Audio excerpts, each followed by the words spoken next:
Great game. 50 seconds to go. Hurts. Deep shot. Hauled in. Devontae. Sure. Before the press conferences even start. I mean, we could talk for 45 minutes just about how atrocious the defense is. He's just picking the big guys. Jordan Mailata, he's huge. He'll be good later on. Josh Sweat, he's tall as hell and strong. Let's get him. We'll figure him out. It's working.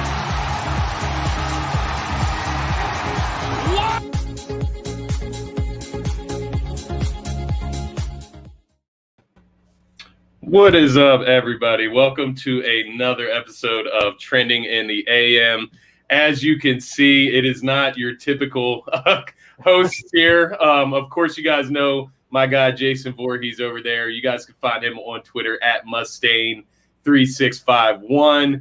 And, of course, myself, Scotty. You can find me on Twitter at Scotty Drown. I am filling in for the legendary Phil Stifle this morning to cover Trending in the AM. Of course, we're still waiting for Jeremy to get his schedule straightened out with work before he'll hop back on the show here. But, Jason, how are you doing this morning, man? It's our first time getting on live together, doing a full show, man. I'm happy to be here with you. I know. I'm so excited. I was telling you beforehand, I'm like, we've been wanting to do this forever. And it's just like schedules just never match up. Yeah. And, just kind of, obviously, Phil's a little busy. So, hey. Listen, man, we're in this together. That's why we're called DSM to the moon, baby. Exactly. And I think that's a good starting point, Jason. Make sure you're following DSM on all social media platforms. Specifically Twitter, you can find us on DSM_media. And that's where you'll find our link tree. You'll be able to find our links to every social media platform, all our merch, our YouTube, any podcast streaming service that you like to use. You can find us everywhere. So make sure you're tapping into DSM Media. But yes, Phil is out completing a huge pizza order today at his shop, so he couldn't make it this morning. But I am certainly here to fill in. We got a lot to talk about today. So we got the 76ers coming off a huge win against the Celtics on the road, undermanned by COVID, as it seems with every single team in sports right now. Then we'll get into a little bit of the Monday Night Football action. We had the Raiders and the Browns. We had the Vikings and the Bears. And then we will get into the Washington football team versus Eagles preview as we get ready for that matchup tonight. Jason, before we get into this, I just wanted to shout out, obviously you already know, DSM knows, but Darius Slay, his wife, Jennifer Williams Slay, and, they were very, I'm very appreciative of them. I just wanted to shout them out because they're such good people. And Philadelphia is blessed to have them in the city. They give back to fans more than I've really ever seen anybody, as far as giving away stuff constantly week to week. And luckily enough, my girlfriend, Alexis, she's a registered nurse at Jefferson over at Methodist in South Philly. And she, commented on one of Jennifer Slay's posts, said, hey, I've been working through this pandemic. I've been stressed, I've been struggling, but, would love to be, recognized. And she went ahead and delivered that recognition for my girlfriend. And that's what I care about the most. That's what I'm appreciative of the most. But of course, as you guys know, she also sent her 2 tickets to tonight's game, which is just incredible. And so we'll be going there, and I'm super excited for that. But just wanted to shout them out, during this holiday season, talk about being thankful for things and people spreading love and giving gifts and, just spreading good vibes. And that's something that the Slay family does very well. I'm very happy to have them in Philly. Absolutely, man. They are amazing people. And I agree with you. I don't think I remember any athlete in this city being that, like, the athlete and the wife. Like, it's amazing how they are. And you're right. Like, their interactions are, like, top notch. So, kudos. And like I said, definitely, recognition to your wife. I mean, to me, anybody that's in that line of work, especially during these tough times, is, a hero in my mind. Yeah. So. Agreed. And, and it doesn't just stop at healthcare work. Obviously, they're in the front lines and, they're facing COVID head on. But, anybody out there, I think it's a good time as we're talking about all of this, just reflect anybody out there working in public, right? It's dangerous to work public services, period, right now. And anybody out there that's out there working, behind the scenes, in the front lines, whatever the case may be, shout out to you, because this has definitely not been the easiest 2 years, to say the least, right? We're going into year 3 now, I guess, but it has not been the easiest, that's for sure. But let's go ahead, Jason. Let's get into some Sixers from last night. We had the 76ers pull off a 108-103 win over the Boston Celtics last night in Boston at the TD Garden. They were down quite a few players, but they did have their main guys, their stars, right? They were down Maxey. I shouldn't leave him out of that category because I love Maxey, and he is on his way to becoming a star. Jason, any quick takeaways from this game when you're looking down? I don't know if you actually got to catch the game, but I was a little worried throughout it. I'm not going to lie to you. I didn't actually catch a lot of that Raiders-Browns game because of that. Well, I didn't get to catch the game, but I did kind of see some highlights.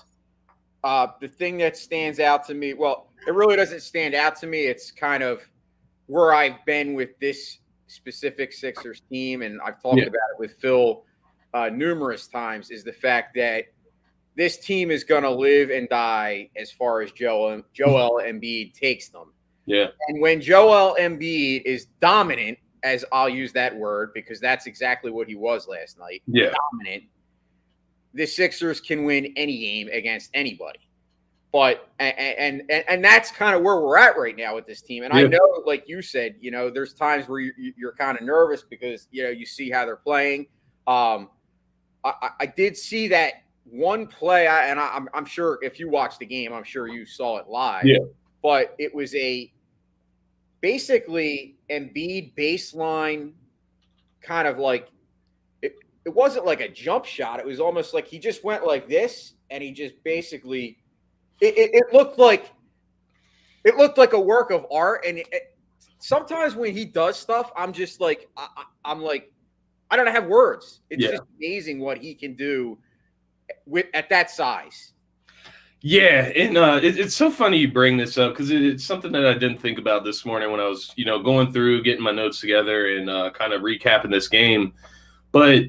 Every single game, it feels like, Embiid, now obviously he has his off games, and he's had them this season specifically, after the COVID incident. And you can see it when he plays. Like, if you watch the games, he's on his knees, he's gasping for air. But, I mean, he played 40 minutes last night. So, he's out there, he's giving his all to the team. But every single time this guy, comes out, he's at full strength, he's healthy.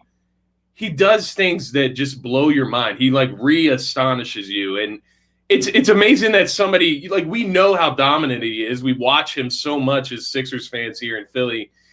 We know who Joel Embiid is, but somehow he just continues to surprise us. And you talk about that shot on the baseline, and he did it a couple times, right? Like the fadeaway, and he's on I believe it's the left side of the court. So he's in that left corner. And he just does whatever he wants over there. He can hit any fadeaway from that corner. And it's very similar to a Dirk Nowitzki off of 1 foot. The Kobe Bryant shots out of the post, off of 1 foot. And he's 7 foot, 7'1", 7'2". He shouldn't be doing this. He's 280, 300 pounds out there. He should not be able to do this stuff. And then you talk about the shooting touch, the fadeaways from the post.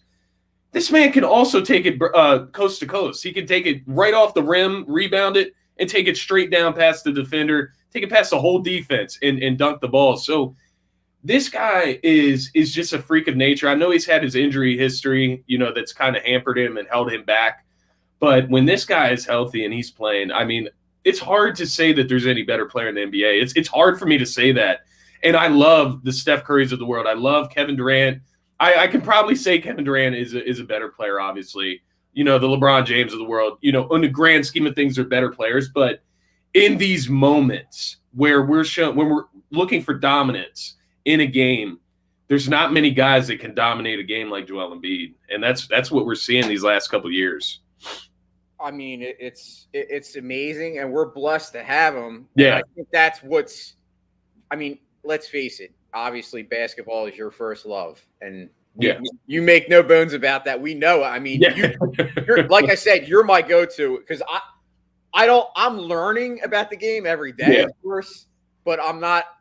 I really don't know much about basketball. As far as it's probably like my least knowledgeable, but the fact of the matter is, even someone like me can appreciate when they watch Embiid because it's just different. Like to me, this guy is generational. Like, good way to put it. I don't see any centers that can do what he does. I mean, even like. I mean, obviously, you can go back to Shaq. I mean, I remember when Shaq kind of was coming up and he was, becoming the player that he was. Like, we were in amazement then. Well, this is another, this is like Shaq, but like it's different than Shaq because I see Embiid do things that I've never saw Shaq do. Yeah. So, kind of getting to the game. I know we got a little bit off of that, but. Well, just before you move on from the Shaq point, Jason, I just want to point out, you said that Shaq, there's things that Shaq wouldn't be able to do, and I 100% agree with you because you can simply look to the free throw strike last night, and Embiid was 12 for 13 from the free throw line.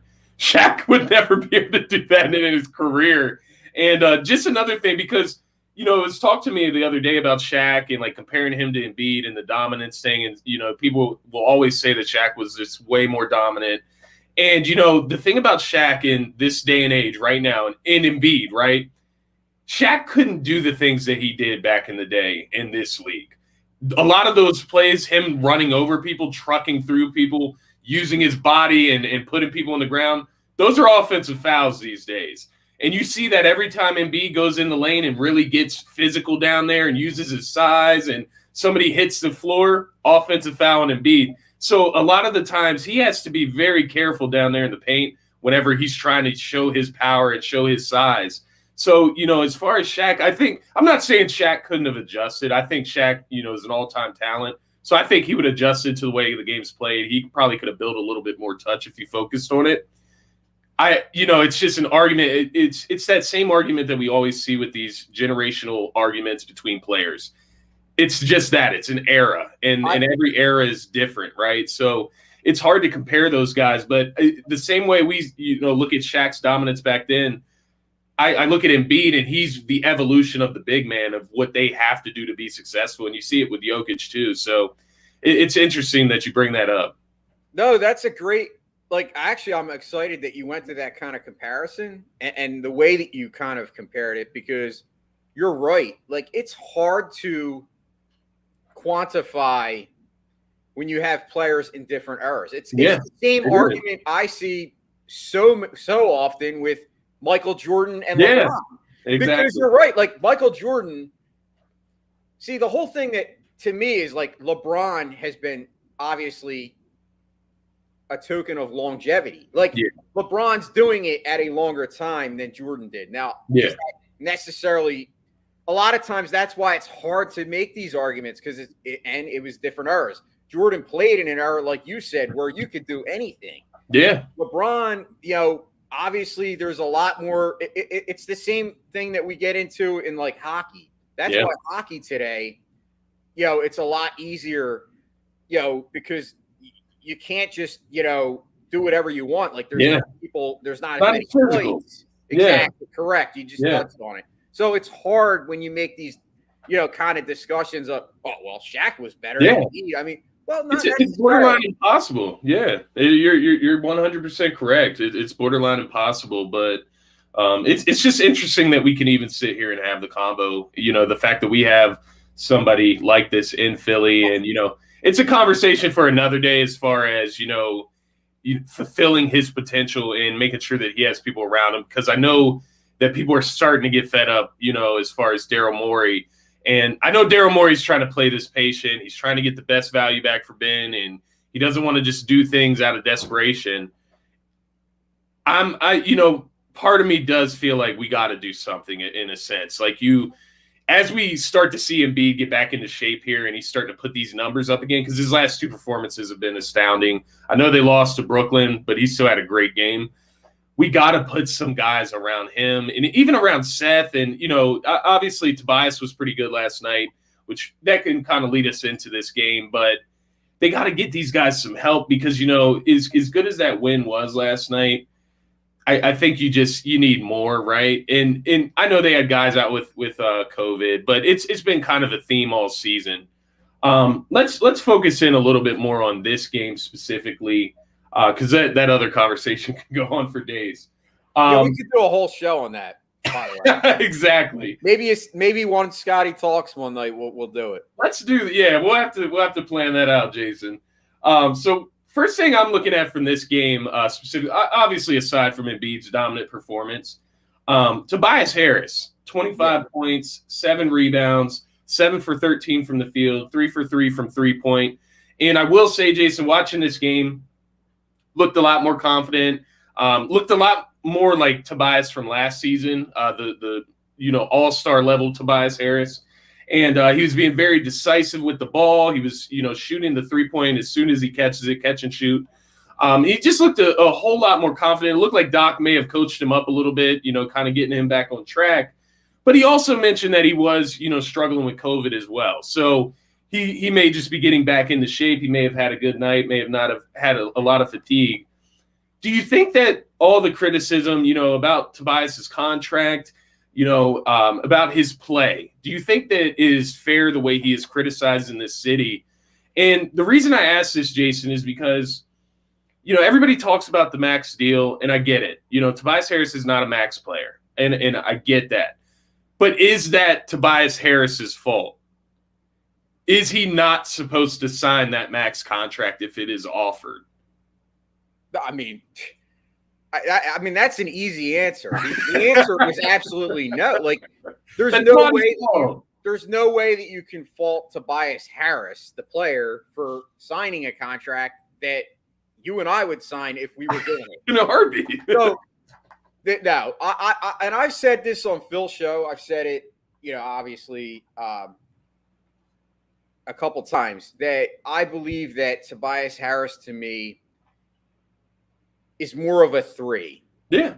And is it fair to criticize some? Okay, yes, it's fair to criticize athletes. Absolutely. Yeah. Tobias Harris has been horrible this year. He has. He's been bad. He's been very bad at, especially on large stretches of game. Yeah, I agree. But I do kind of feel some sympathy towards him, and I do kind of buy the fact that everybody does get affected differently by COVID. Listen, we're still kind of learning things about it. I mean, listen, look, you just hit on it. We're 3 years deep now in this. It's not going away. And, everybody's body does, kind of respond differently. I mean, he really obviously is still having effects from it. I'm willing to believe that. And I do think it's a valid, excuse. Now, does that mean that he can't show more heart per se? Right. Because I've seen some games where he has kind of looked lackadaisical. But that being said, last night I think he kind of did respond to the critics, and he definitely had probably his best game this year. Yeah. Listen, I like Tobias Harris. I like him as a 3. Yeah. I think Seth Curry, to me, is kind of the X factor. He's kind of evolved as a player and gotten better than what I ever expected him to be. I mean, same. To me, I always just thought he was like a 3-point shooter. And that was it. And he's showing that he can be more than that, just that. He's evolved. Now, is he a 2? I'm not so sure he's the 2. It's hard with this team, but I agree. I think a lot of us are not, I don't want to say impatient, but we know that Embiid's window is short. Everybody knows that. And knowing that, it's God, we just won a championship. It's in us. That's all we want. We want this team to do well. And they've been so close, obviously. No, that's the key there, Jason. It's like they're so close. You can see it. You can literally see it playing out. Excuse me. We have this, we just talked about it, a generational talent in Embiid, and we're so close. We got the young role players, right? We got guys in the role pieces. If they could just, get the freedom to stick to their role It's like right now we're asking them to step out of their comfort zones. And, the thing about Tobias, you mentioned it, he is a 3. At the end of the day, when the Sixers signed him to that max contract, it was with the idea that Ben was going to be the second star. It's not that Tobias was the second star. He was meant to be the third star. Ben Simmons is the guy that did not fulfill his prophecy as the second star of this team. And that's what that, we can reflect back to that. That's what that comes back to. And I'm not going to sit here and talk about Ben. I'm not going to waste too much time on this guy anymore. But, as far as Tobias Harris, I just think it's not the criticism. I think that was the wrong word for me to use. It's the stuff I sent you guys in the DSM chat the other night after the game, where you had guys saying they hope he tears his ACL or he rips his ACL apart. That's not – I mean, in any sport, any city, any fan base, that is not appropriate, man. And, it's like the bad rep that Philly fans get, because it does – when you look at it from the outside looking in, if you're not that tapped in with Philly sports, you just see the Philly fans gravitate from Ben Simmons. They move on from him. He's not with the team right now. Then they move to Doc Rivers, and then they move to Tobias Harris. And I'm a problem with it too. I have my own issues of overreacting. I try to bring myself back, reflect. I'll delete things if I said things that I felt I overreacted on. And I just think we got to kind of cut it a break a little bit, as far as the personal stuff. But your point about Seth, I think that was a great point, just as far as thinking about what he was before he came to the Sixers, because obviously I got to watch Seth Curry at Duke. He transferred from Liberty, finished out at Duke, and then headed to the NBA. He did a lot of this at Duke. He was off the dribble. He did some playmaking at Duke because it's in college. It's lower level, as far as competition. So when he got to the NBA, he looked like a strictly, catch and shoot guy, 3-point shooter. And I don't think he got the freedom, to kind of develop that in the NBA. And I think once he got to the Sixers, where we lack shooting, we lack guys that can score off the dribble, he gets the freedom to do that now. He gets the freedom to kind of explore his game and figure out what he's great at. And he's starting to show that he's more than a role player, I think. That's what it's coming down to for me, because I'm watching him go to these battles. We talk about Brooklyn the other night. Now, obviously, Brooklyn was down James Harden. They didn't have Kyrie. They didn't have a bunch of guys, and neither did the Sixers, obviously. But Seth Curry was that number 2 guy there with Joel Embiid, going back and forth with Kevin Durant. And then in this next game against Boston, it was Joel Embiid and Seth Curry going back and forth with Jason Tatum and Jaylen Brown, who had a great game last night. So Seth is evolving, like you said, right before our eyes. It's pretty amazing to see. And on that contract, too. I mean, we talk about Daryl Morey and kind of getting impatient, but the fact that he was able to get him for what? Josh Richardson?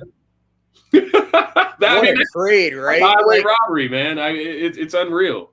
Yeah, and I mean, let's be real. Like, when we got Richardson, I was like, wow, that was good to get a guy like that. But in reality, like, if you look at the two players, they're totally, not even close. Like, yeah, definitely like highway robbery there.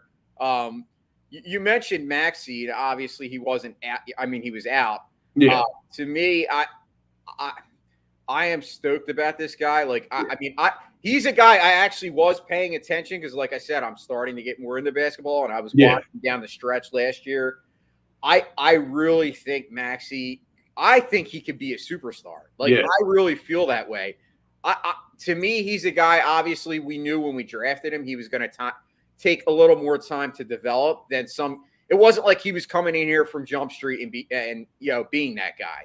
Yeah, but same thing. Like, I think this year he's kind of been forced to like into a role that he's maybe not yet comfortable and ready to be in. Yeah, and I think it showed because you've mentioned a lot like that. Is it better to have him like kind of leading the bench right now? Yeah, because not because you don't believe that he has that elite talent. Yeah, it's just maybe he's not ready. And I mean, I know, and I'm with you. I don't really want to talk about the Ben stuff because it frustrates you, and it's just like you feel like it's beating a dead horse. But at the same token, it's like sooner or later you're hoping that the shoe will drop and we Yeah. can get somebody of value that's Yeah. going to help this team because 100%. we obviously miss his defensive presence. Let's face it. If you look at the Sixers team now with their defense, it's nowhere near as good 100%. when Ben is on the court. Yeah. No, 100%. And that's going to be the worry coming down the line is that perimeter defense. Every once in a while we get to see Matisse Thybulle have these games where he is locked in on defense. And last night was one of them. I know he fouled out. The refs were really picking on him last night. Had a huge shot down the stretch. I just want to shout that out. He hit a huge three when the Sixers were down 7, bring them to within 4. It was a big cause for them to come back and win that game. But you can't just have one great perimeter defender. You got to have a couple of those guys ready for the playoffs.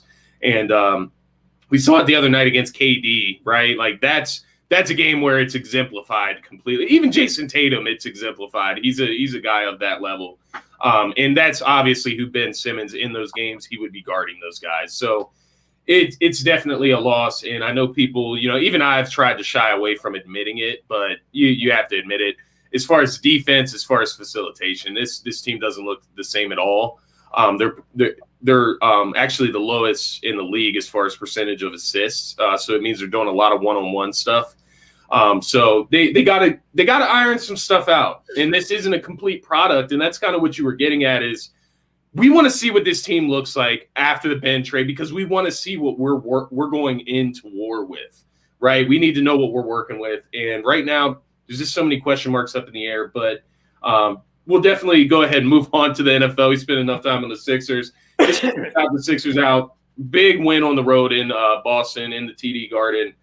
They snap a 3-game losing streak, and they go on to play the Atlanta Hawks back home at the Wells Fargo Center on Thursday. So definitely keep your eye open for that second round rematch from last year's playoffs. Jason, last night we also had a ton of football.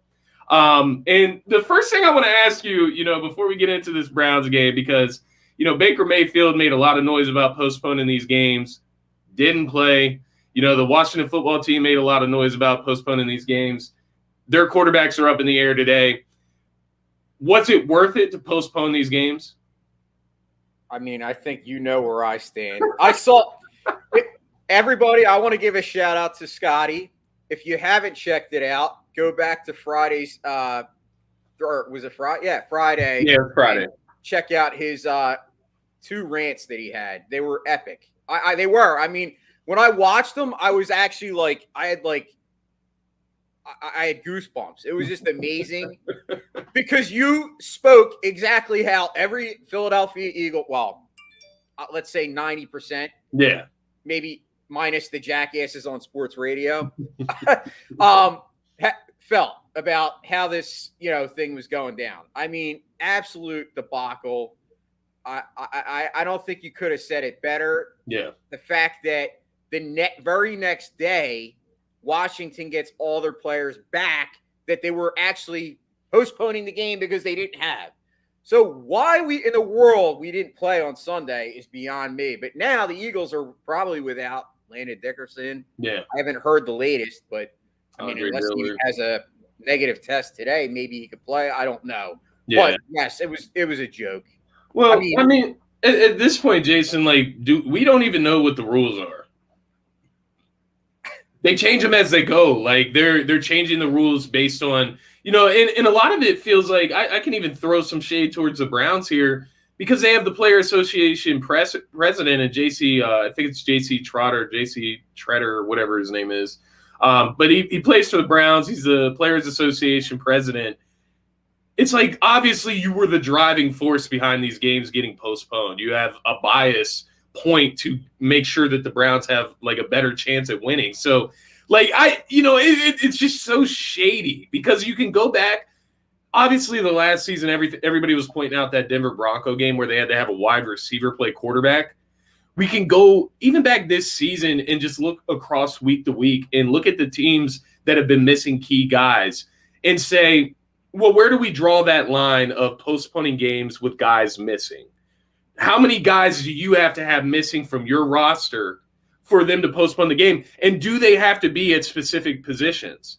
Because it seems like the reasoning behind the Washington football team postponement was because they didn't have quarterbacks.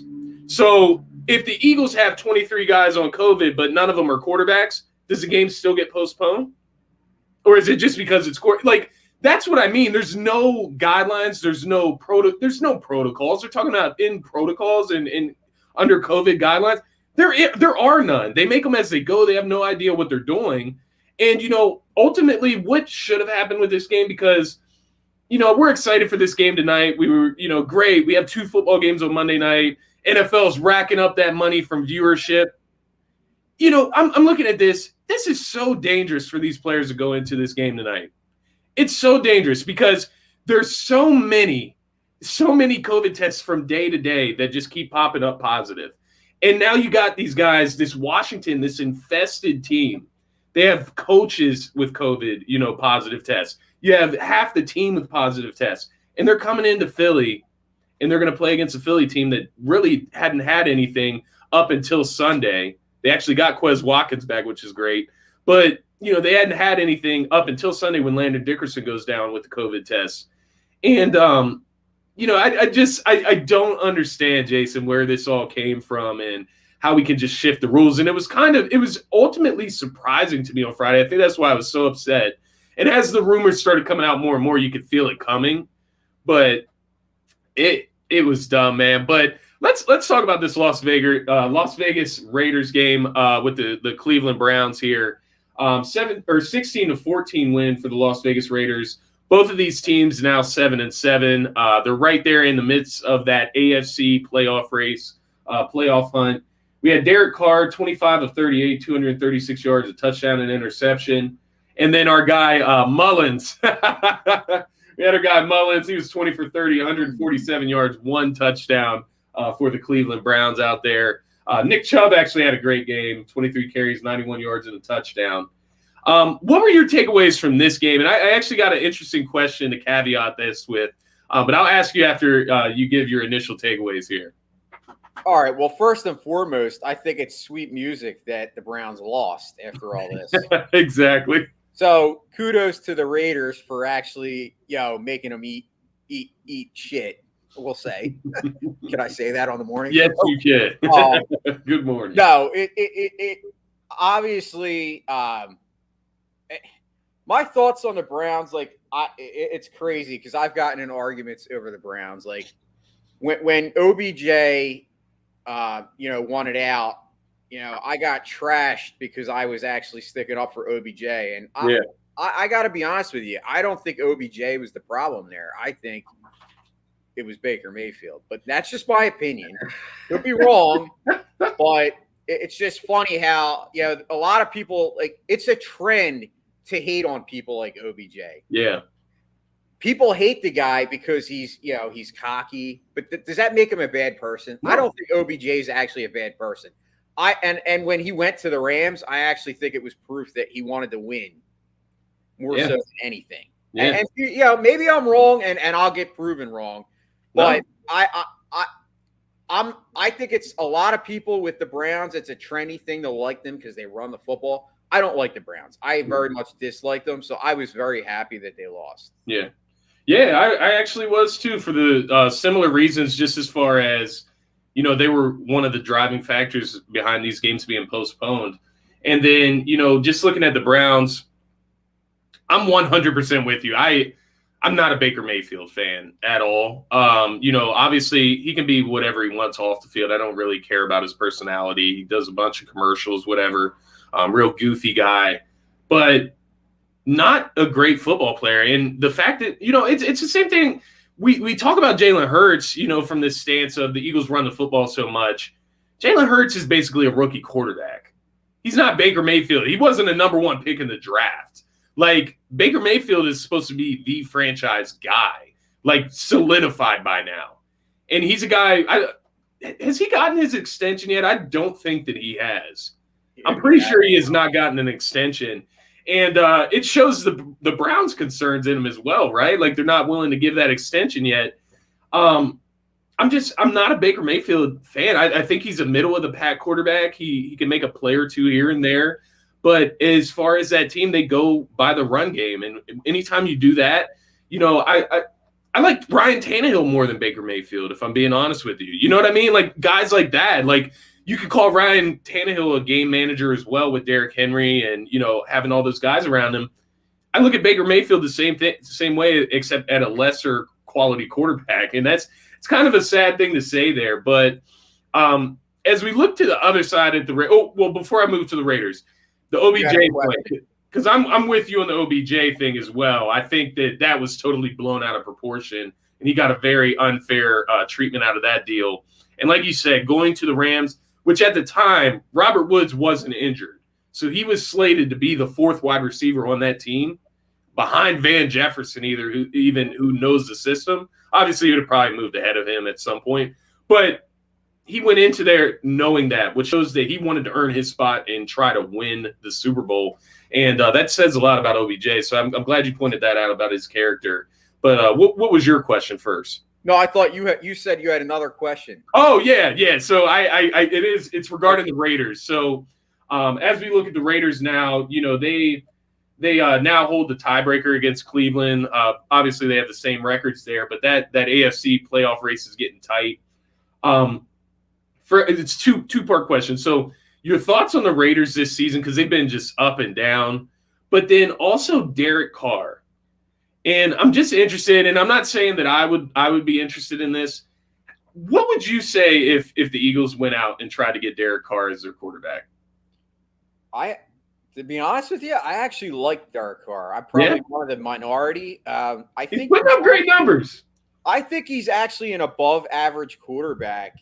I think the problem that I see with Derek Carr is that a lot of times I think the Raiders kind of want him to, play hero ball. Yeah. Derek Carr to me is very similar to Carson Wentz. It's weird. And it's weird that I say that because I think they're kind of similar in the way that they kind of throw the ball. Like when I watch kind of their deliveries and stuff, they actually kind of look the same as far as on the field. I would not be opposed to it. Let's just say that as my answer. Like I would not be opposed to Derek Carr because I think he's a guy that, when you're talking about if the Eagles were going to go out and get obviously a Rodgers or a Wilson, it's going to cost a boatload, obviously, picks and money wise to tap. Whereas Derek Carr would kind of be more of maybe a lot less as far as value. I don't know. Is he a free agent? Is that why you're asking? I don't. Oh no. I'm just asking because it always seems like the Raiders fans and there's always they hate him. Yeah, they hate him. I get he's had some mistakes in the past, but you got to be grateful. I mean, they haven't put a ton around him if we're being honest. You know what I mean? Obviously, they found Darren Waller. He was a diamond in the rough. They had drafted Henry Ruggs. We know what happened with him. But they haven't had a ton of talent around Derek Carr out there. And I've just been looking at his numbers. And obviously this season, towards the beginning when the Raiders were really on fire, he was getting really hyped up. He's having some great games against great competition. And I'm just looking at his numbers over the last few years. I mean, even this season, 68% completion percentage. He's up over 4,000 yards already, 19 touchdowns. He has 11 interceptions, a little up from last year. A 94.6 rating. But then you go back to last year, and it's like there was talks. They went out and signed Marcus Mariota this year. And Derek Carr had 67% completion percentage last year, up over 4,100 yards, 27 touchdowns, 9 interceptions, and a 101.4 rating. And as you go down his career stats year to year, the last 4 seasons he's been up over 4,000 yards. And his rating has only been under 90 twice in his career. So it's like I know that Derek Carr is not some elite top 5 quarterback in the NFL, but he's a pretty good quarterback. And it just seems like there's always been this uncertainty of the Raiders and him. Now he doesn't feel that way. He's very loyal to them. But that's why I brought it up, just the uncertainty that's always around Derek Carr. Well, I think a lot of the problems are that the Raiders, in a similar way to the Eagles with previous quarterbacks, let's face it, Donovan McNabb, even Carson Wentz to a certain extent, they weren't surrounded by elite wide receivers. Now, listen, I know that the counter argument, and I'm sure I'll see it on Twitter. Ooh, you know how it is, Scotty.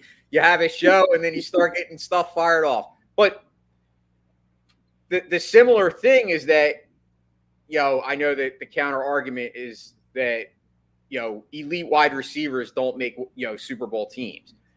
But to the same extent, a guy like Derek Carr, yes, he's putting up a lot of numbers with basically nobody's. I mean, right now, obviously it's a shame what happened to, Henry Ruggs. I mean, that's not like the whole situation. Yeah. I know they were counting on Henry Ruggs to kind of become that wide receiver one, but I don't know if he necessarily ever would be because in my mind, he was always kind of more of a deep guy and probably slotted better as a wide receiver too. But I'm looking at their guys. I mean, Zay Jones, obviously Darren Waller's out. But even before Darren Waller went down, he was somewhat disappointing. Like, he wasn't putting up the monster numbers that you were kind of expecting this year.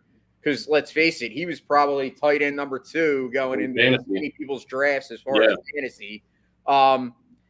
Their running game has been very, I don't want to say inept, but you got Josh Jacobs and you have, I believe they signed the guy he was on Arizona, Drake. Drake.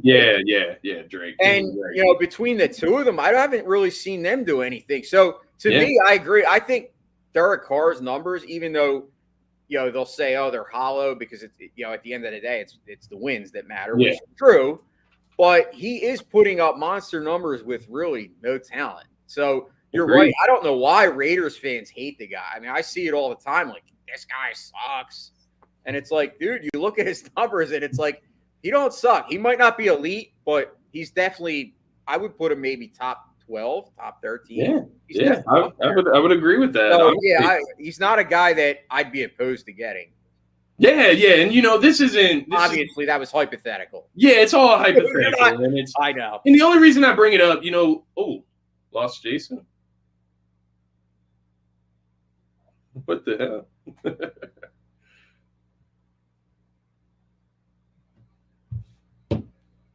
See what's going on here. Oh, sorry about that. What happened? I went to move the mouse and it took me out of the room. Oh, I got you. I was like, whoa. But no, what you were just saying there, as far as Derek Carr, it's not necessarily, replace Jalen Hurts with Derek Carr. I'm not trying to compare Jalen Hurts and Derek Carr and say Derek Carr is going to be better than what Jalen Hurts will become. I'm not trying to say that. Oh, my goodness. We got a lot going on here. Holy crap. But, no, I'm not trying to say that per se.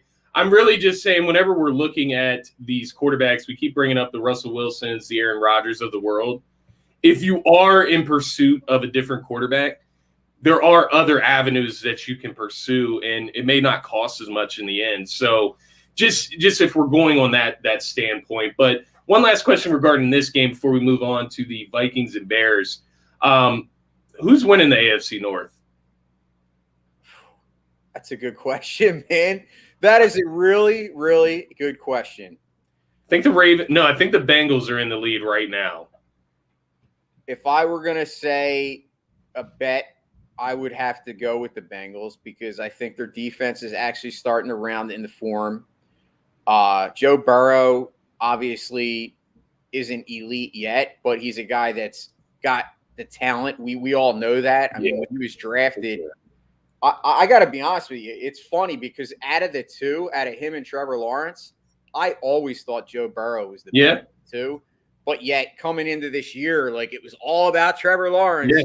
And I get it. He went to a bad team, but let's face it. The Bengals were a pretty bad team too. Yeah. Joe Burrow actually had last year an amazing year before he went down with the injury. And don't forget, he had the injury. So the fact that he's actually doing very well this year after coming off a major injury like that says a lot about him as far as a player. So if I had my bet now, I would have to say the Bengals, but I'll never count the Ravens out. Yeah. But when you see the boneheaded coaching decisions to not kick on 2 weeks in a row, that kind of blows my mind, considering the fact that you had a chance to win that game with Tyler Huntley as your backup quarterback. Now, listen, he had a great game, but let's face it, it's Tyler Huntley. It's not Lamar Jackson. And I'm going to go with the Bengals if you want my pick. Yes. And Jason, I would probably agree with you there. I've been pretty high on the Bengals all season. Now, they've obviously had some letdowns throughout the season. All these teams have. I mean, the Ravens have dropped 3 in a row, since they were 8-3. But as far as talent, the Bengals have a plethora of talent on offense. And the defense was the surprise. They have a ton of talent on defense as well. Their defense has been very good. So I'm excited for the Bengals. I think the Browns, they're kind of beat up. They're, trending in the wrong direction. Trending down. Steelers, I have no idea. You know what I mean? I have no idea with those guys. But as far as, the Bengals and the Ravens, it's going to come down to that matchup. I think it's week 16 or week 17 where the Bengals play the Ravens in Cincinnati or maybe in Baltimore. I can't remember, but it'll come down to that one. It's this coming week. Oh, okay. So it's this following week. So that's going to be a huge showdown. And I think whoever wins that game will ultimately win the division, honestly. So we'll keep an eye on that. As we move on, we'll move to the Minnesota Vikings and the Chicago Bears. So the Minnesota Vikings were able to take care of the Bears 17-9 last night. Minnesota moves to 7-7. Obviously, as Eagles fans, we were rooting for Minnesota to lose. We wanted Chicago to get that game so that, the Eagles would be in place if they won tonight to move into that 7th wild card spot. That didn't happen. Obviously, Chicago was beat up. I know they had their starting 4 DBs out, which is just insane, as far as COVID. So once again, the postponement did that help? I'm not sure. Or no, I guess that was the original Monday Night Football. So excuse me, that was a wrong shot at the NFL. So maybe that game should have been postponed. But they deserve all the shots they get. Scott. Yeah, exactly. I'm not gonna hold them back. So as we look at this game, Jason, takeaways. What are your thoughts on Cousins? Because this wasn't his greatest performance despite the win. 12 for 24, 87 yards, 2 touchdowns and an interception. Dalvin Cook, 28 carries, 89 yards. Our guy, Justin Jefferson, 4 receptions, 47 yards, and 1 touchdown. Where does Cousins, rank amongst QBs for you? Like, what are your thoughts on Cousins? Because he's such a confusing quarterback, man. Dude, confusing is the word. I mean, you just nailed it. I don't understand Kirk Cousins because he's a guy that could throw for 500 yards and 6 touchdowns. Yeah. And then he can also have a game like he did last night and shit the bed. I mean, to me, that's a terrible game. 12 for 24, 50% completion percentage. He didn't even throw for 100 yards. Dude. Now, obviously, we do got to give some credit to the Bears defense because let's face it, as inept as the Bears are, their defense is actually not a bad defense. Yeah. I mean, if you look, obviously they got a load of talent, especially on the defensive line and their linebackers. But yeah, Kirk Cousins, he's like you talked about the Raiders being up and down. That's Kirk Cousins. Just a guy that every year is confusing because he has. And the thing that's crazy is, he's surrounded with not 1 wide receiver, but 2. He's got Adam Thielen and Justin Jefferson. Now, obviously, Adam Thielen was out last night, so maybe that had something to do with it. I don't know. But, even their 3rd wide receiver, Osborne, becoming like a really, really decent wide receiver in the league. Talk about and Dalvin Cook, the polar opposite of the Eagles. Could you imagine? No, we're not going to go there this show. But Justin Jefferson, to me, is definitely an elite talent. You have Justin Jefferson and Jonathan Taylor. We have 2 guys right now that we are getting to watch for the long term. All of us. And they're going to be studs in this league, both of them. I mean, absolutely amazing. 100%. Yeah, no, and Jefferson. It's funny stat. It's funny you bring up the Eagles, but it was a stat that was put out. I think it was this morning or last night. But he has literally more touchdowns himself than the Eagles wide receivers altogether. So that's pretty interesting stat right there, just because you brought it up. I guess my last question regarding this game, there's not much to talk about. Obviously, the Minnesota's in the playoff hunt, so we'll see how they finish out. I want to get your thoughts on Justin Fields just this season overall, kind of what you've seen from him. And then I just want to get your final take on if Minnesota makes the playoffs. And I have their final 3 games lined up here for you. Justin Fields, to me, is a guy I was very high on him coming into the out of the draft, obviously. I think the Bears did the right thing. You want to get that franchise guy. Yeah. Unfortunately, I think, and I've said this to Phil quite often, that I think the problem, not just in general with Philly fans, but in fans in general with quarterbacks these days, is that everybody wants a Pat Mahomes. Yeah. Let's face it. If there was 32 Pat Mahomes, then the NFL would be like, yeah, would be. You're not going to do it. Like, that's not hilarious, every quarterback's going to become that. So I think you got to kind of lower your expectations a little bit on these guys, especially coming out year one, because most quarterbacks aren't going to come in and just be the guy. Like, it doesn't happen in probably 90% of situations. I mean, you're seeing it now. I'm not that high on Trevor Lawrence as many people were, but I still think he has the talent is there. Yeah. But when you go into an inept team with obviously an inept coach, because that's what obviously, in my opinion, was. I'm not a fan of Nagy. I think Matt Nagy, at best, average coach. Yeah. And I think that's part of the problem. Like, the system that he's running is definitely not a system that is going to kind of meet Justin Fields' needs. Yeah.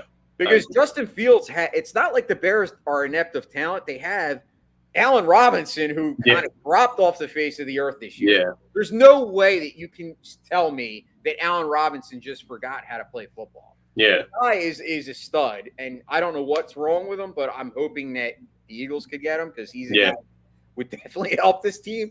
Should be for cheap, too. Darnell Mooney, I mean, talk about a guy that's kind of come out of nowhere, because when he was drafted, there was not a lot of people that were high on the radar with him. And he's quickly, obviously, he's probably going to make Allen Robinson expendable to the game, because, he's kind of become that guy. So it's not that he doesn't have weapons. And they have Montgomery as a running back who's probably one of maybe if not the most underrated running backs right now in the NFL. So it's not like they don't have talent. It's just Justin Fields is a rookie. And I think Matt Nagy is kind of just, I'm trying to think of the right word. I didn't want to say brain. Yeah. But he's just not running an offense that I think is worthy of Justin Fields, play. Yeah. Agreed. 100%. And, it's kind of sad, but you hope that they figure it out this offseason. Hopefully Matt Nagy's fired. I'm with you. I'm not a fan of him as a head coach in the NFL. And just watching the Bears games, I haven't watched a ton of Justin Fields, because the few games that I have watched have just been, kind of painful to watch offensively, and it's just bad football. They're not running a system there that's going to be successful. They have a bad offensive line, obviously, and the coach doesn't take care of the quarterback at all, whether it's Andy Dalton or Justin Fields. Ultimately, I think that's why Andy Dalton got beat up in the first place. You know what I mean? So, real quick, looking at last night's game, he had Fields drop back 40 times. 40 times. And they only lost by 8 points. You're not going to win in the NFL when you do that to rookie and young quarterbacks. Yeah. We've seen it with Jalen Hurts in the beginning of this year, when Sirianni was throwing the ball 45 to 50 times. I mean, it's like, come on, guys. The key to helping young quarterbacks win is run the football. Yeah. If you're not running the football 20 times, then you're doing a disservice to your team.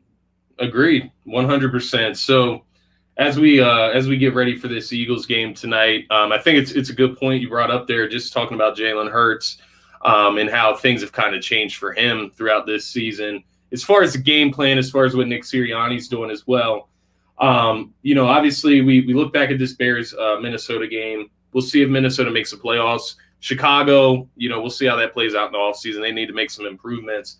But as we gear up for this Eagles and Washington football team game tonight, a special Tuesday night edition, we have the Eagles 6-7 hosting the Washington football team, who is also 6-7. Philadelphia is 6.5-point favorites. When the game was originally scheduled for Sunday, they were 12.5-point favorites. I think it got that high. So it has dropped a good bit as far as who the favorite is in this one. I believe the Washington football team has 23 guys out with COVID. They may have gotten a few guys back. I know they got a couple of their defensive linemen back. But quarterback is still up in the air. Heineke and Kyle Allen, they're still up in the air. They're waiting for tests to see if they can fly them out last minute. And they actually lost Brandon Sheriff, which was a big loss. And this actually happened during this postponement period, which they may come back to regret because he's probably their best offensive lineman. And our guys on that defensive line should have a field day with that. So as we gear up for this game tonight, we talked about it earlier before the show, but as far as looking at Jalen Hurts, he should start tonight. He's got plenty of time to rest. They didn't have him on the injury report on the latest practice. What are your thoughts on him tonight? Does he come out? Does he light up the Washington football team? Do they play it safe and just run the football down their throats? What do you think the game plan is for tonight's game, as you head into this must-win matchup if you want to make the playoffs? Well, I think it's a little bit of both. I think the game plan still has to be run the football because that's what's gotten your success as of late. I mean, Let's face it. They've had 6 games in a row of running the ball for 175 yards or more. First time that's happened since the 1985 Bears, and only the second time the Eagles have ever done that. That's an amazing stat. 175 yards rushing. That's insane. That's some serious yards on the ground. So I think you have to continue that. Now, I haven't heard the latest on Jordan Howard, but obviously I think Miles Sanders is going to be back, which I think that was, obviously the bye couldn't have come at a better time for the Eagles because you're getting Jason Kelce back at center, who's probably your most important player on that line. He might not be the best offensive lineman in the league. Yeah. But he's the best offensive lineman on that team as far as he runs the offense. Yeah. It goes through him. So you can't lose him. So having him back is huge. I think you run the ball, but I do think, to your point, I think Jalen Hurts, I think Sirianni does have to start letting him kind of be Hurts. Yeah. Now, the key is obviously he's coming off an injury. So are they going to play it safe so that he doesn't re-injure that ankle? Because that when you're having ankle injury, obviously with a quarterback that's mobile like that, you got to be careful because you could re-injure that, especially if he's kind of going in and out of the pocket. So, you don't want to put him in positions where he's going to get hurt again. But at the same token, we need to see what Jalen Hurts is going to do as a passer. He has to show more in that area, but you have to let him do it. Exactly. So it's kind of a fine line. I think you have to run the ball, but I do think that you got to open it up a little bit. Like, let Jalen Hurts do some play action. Yeah. That's where I'm at, and I don't know where you're at. But No, I think that's a great point. As far as especially looking at this Washington football team, even though they got guys out, they're still going to play the same style of football from Ron Rivera. He's an aggressive, defensive-minded coach. So they're going to be aggressive on defense. And I think, just like you said, how do you defeat aggressive defenses, play action, screens? And I think the Eagles got to be active with that tonight. And I think they will. I think they will run the football. I think, honestly, you brought it up, Miles Sanders being back. We'll see about Jordan Howard because I love when he's involved with the running game. But I think Miles Sanders has a big game again tonight. He kind of went off against the Jets. He got in a groove. I'm hoping that we get to see Miles Sanders in the end zone for the first time this season. Yes. The first time this season, Jason. And this is the first time that he's played against the Washington football team since 2019. He missed both of those games last year. So it's very interesting, and I'm very excited. I want to see if Miles Sanders can have a game. we talked about Jalen Hurts, his health. I think he's going to be healthy. I think, I don't think they would put him out there if it was, a situation where he could re-injure it really badly, if he's just playing like himself. You have Gardner Minshew there for a reason. He's a quality backup. You're going against a dwindled down Washington football team. I know we're talking about playoff race right now, so that does increase the urgency. But I feel like the risk is not worth it to put him out there if he is hobbled, which makes me think that he's not. So as I look at Hurts, he's had 3 weeks to digress on that terrible game, his worst professional game against the New York Giants. And I think, if Hurts is the guy that we think he is, that character, that leadership that he possesses, I think we see a big game from him tonight. And a big game doesn't mean 350 passing yards, 4 touchdowns. I mean a big game we just think he looks really good tonight. And I could see that, if he's been watching film, which I would imagine that he is. I know he puts the work in. I'm hoping for a great game from Jalen Hurts tonight, an efficient game, and in a game where he looks like he knows exactly where he's going with the ball each and every time. And he looks like he knows what he's doing. And that's what I'm expecting tonight, Jason. Is this game, obviously it's been talked about as a letdown opportunity. Do you think that the Eagles come out and allow that to happen? Because, my feeling is that if I'm the Eagles, I would be so pissed that this game was postponed that I'm coming out with a fire tonight. And if I'm Nick Sirianni, I won't lie to you, Jason. I'm running the score up on these guys tonight. If I have the opportunity to do it, I'm running the score up on these guys tonight because they bitched and moaned about this postponing. And it was so unfair for them to do this to this game and do this to the Eagles, do this to the Seahawks. When we have these huge games this Sunday, huge games that have playoff implications this Sunday. And, I feel like we owe it to just shove it in their face. You know what I mean? And I'm hoping the Eagles come out and do that tonight. What are your feelings overall about this game, about the layout and how it's going to play out, as far as going into this? Well, I think you bring up a great point. I don't see it being a letdown. I don't think it can be a letdown because of the fact of you have a bunch of angry players that are pissed off. And I think Sirianni is smart enough that he will use that as kind of bulletin board, material. I think they're going to have the juices flowing. I mean, let's face it. You're going to be in attendance, Scotty. It's going to be absolutely bananas down there. You got the Flyers playing at 7 and the Eagles. That tailgate and that parking lot is going to be lit. The environment down there is going to be crazy. I know it's Tuesday night, but it's basically going to be like Monday Night Football. It's division rival. Every possible carrot is sitting out there for you because you have all of those situations going on, and then on top of it, you have a pissed off team because of what Washington did in the league, and the game got changed. So I don't think it can be a letdown game. Yeah. In a normal circumstance, would it be? Yes, I think kind of games generally are for the Eagles. But I think with all this stuff going on, I think it's the perfect storm. Actually, and I'm not saying it's going to be a blowout, and my prediction, I will give them, obviously, I guess, before the end of this show. Yeah. Mine has changed a little bit because of what we're talking about. I think it's a recipe for a big game from the Eagles tonight. I think it could be a shocker. I'm not saying it's going to be a blowout, but I do think the Eagles are going to come out fired up. Yeah. And I think, to your point, it doesn't necessarily have to be a 350-yard, 5-touchdown game from Hurts to be classified as a good game. I think he's going to come out tonight and be confident and show not just leadership, because he's shown that. I think he's going to show better efficiency in the pocket. He's going to actually be better on his reads. I think this is the time where that has to happen. You had your rest.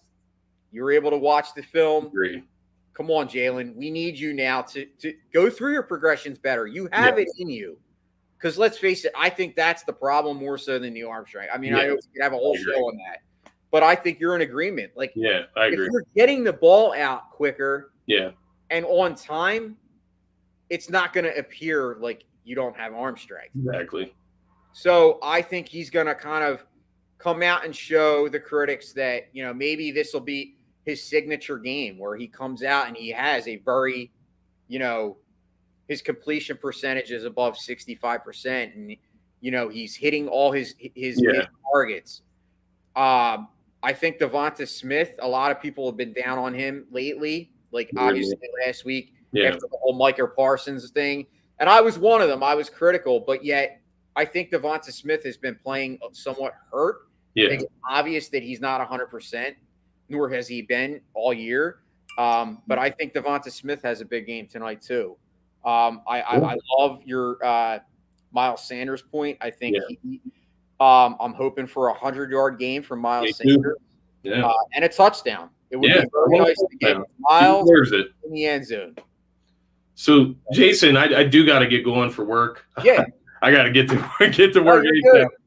So let's get these predictions in, and then we will get out of here, my man. I'll go ahead and give you mine. Like I said, I think it's going to be a blowout, like you said. I'm expecting 35-13, 35-20, something of that nature. I think these guys come out fired up and they blow the doors off of them in Philly. Okay, well, I'm not as bold as yourself in my prediction, but I did kind of up my prediction for the Eagles. So yesterday I said 21-17. I'm going to go 27-17. Okay, I like it. 10-point win. I think Hurts has. I think Hurts is going to have 3 touchdowns, whether it's 2 in the air and 1 on the ground, or vice versa. I think he has 3 touchdowns, and I think the Eagles' defense comes to play, and I actually think they're going to have 2 sacks tonight. Going out a bold prediction, 2 sacks, and I believe they have maybe a defensive touchdown. Even though I said 27-17, I think they miss an extra point. So possible Darius Slay 4th touchdown coming. Oh, man. We will see, man. But looks like we both got the Eagles winning tonight. As we mentioned earlier, I will be out there, so maybe I can do a little bit of live streaming from my seats and show you guys the field on DSM Media's channel. But no Turf Talk tonight. Obviously, I'll be at the game, so I won't be able to co-host that with Dylan. And then Faithful Fanatics will be on at 5. So definitely tune in to DSM Media at 5 p.m. today. And they'll be doing a pregame show. They'll get into a little bit of Sixers as well. But I do got to get to work. I do apologize. No reason to apologize. We got our hour in, and cheers to a good day, brother. Eagles football. Let's go Birds. Make sure you're subscribed to DSM Media. Make sure you're following DSM Media at DSM_media. Make sure you're following my man Jason here at Mustaine3651. And make sure you follow myself at Scotty Drown. We will catch you guys tomorrow. We will be back right at the same time. For myself, for DSM Media, for Trending in the AM, shout out to Phil and Jeremy. That's going to be it for this episode, guys. Go Birds. Go Birds.